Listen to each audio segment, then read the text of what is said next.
would you rather work with a difficult seasoned actor or a newbie actor? Actually, neither.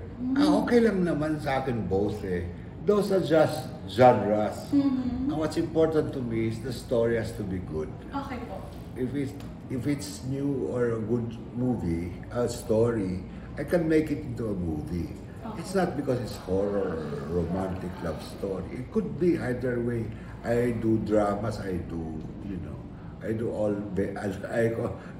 genres are possible. Next po, would you rather shoot abroad or here in the Philippines? I love to shoot abroad, although mas mahirap to shoot abroad. It's not that easy. Pero you can enjoy it as much as you want, pero mas relax mag-shoot sa Pilipinas. Actually, all my movies originally may story yan eh. Parang I write a bit yung parang kanyang text, ay kanyang idea. Pero I leave my scriptwriter to fill in all the blanks and to make it into effective story. Next, would you rather work with a difficult seasoned actor or a newbie actor? Anybody difficult. Newbie otherwise, I will not work.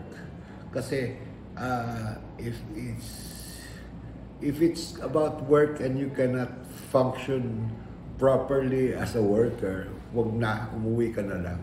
Kasi we're all here to work. Next, would you rather shoot night scenes or morning scenes? Sa akin, day scenes pa rin. Indie films or mainstream movie? Mahirap sabihin kasi may nanonood ba ng indie movies? Hindi ko alam eh.